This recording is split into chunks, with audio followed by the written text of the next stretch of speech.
Death was curious about finding a body, something of a novelty given his profession.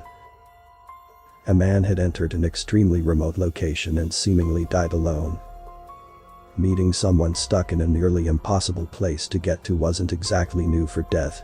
In fact, he was often expected to show up there sooner or later. But there is remote and then there is this. Jonathan Fry, the richest man in the known galaxy, had entered the heart of a white dwarf star and had ceased to exist. No, not die, just ceased to exist.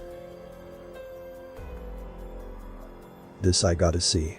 Death entered the star and was surprised to find a rather large room inside it. And sitting in front of him was Jonathan Fry, with a small corgi in his arms. Jonathan says, "I've been expecting you, we need to talk." Death sighed. This wasn't the first time someone had laid a trap for him. He made to move towards the man, but found himself unable to do so. Every time he moved so much as a bone, his entire body split into multiple images that would eventually coalesce back to the middle of the room. Death says, "What is this?" Jonathan replies, "You are in a probability prison, a nexus of reality and unreality. The second you entered this room, the chances of death as a concept plummeted to zero. The only thing keeping you alive is the fact that I'm looking at you." Death was speechless. He was quite literally one blink away from, well, dying. Death asks, "Do you understand the ramifications of your actions?"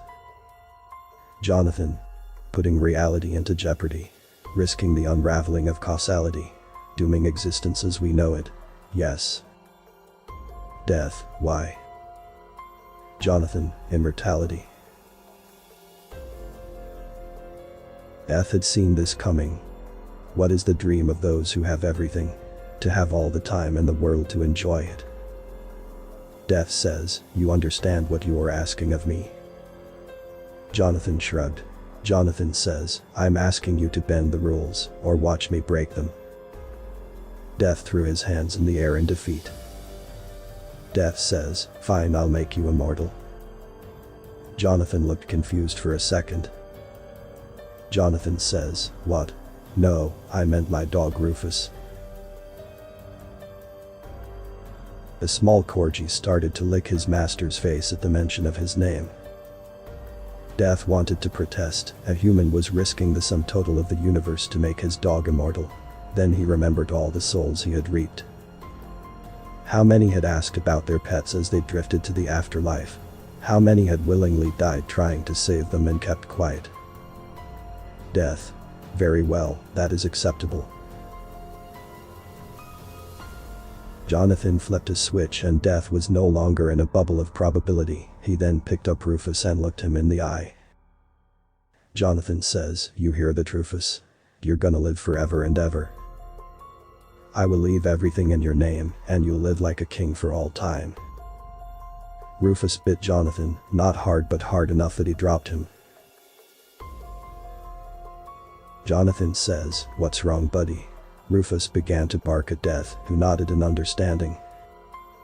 Death says, "He does not want to live forever, not without you."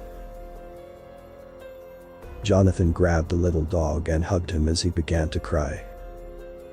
Jonathan says, "Can you make it so he lives as long as I do then?"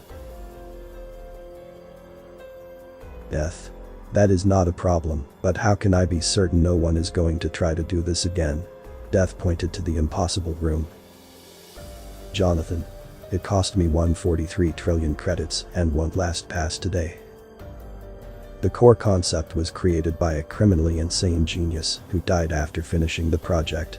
And besides, I doubt you would fall twice for the same trick." Death grinned as only he could, bowed to the man who had bested him, and left. Jonathan Fry lived to be 213 years old, always accompanied with a small corgi named Rufus, which he insisted was a clone of his childhood pet. When asked why he had built the impossible room, what had possessed him to spend half his fortune on that project, journalists recorded that his answer had been, "I did it for my God."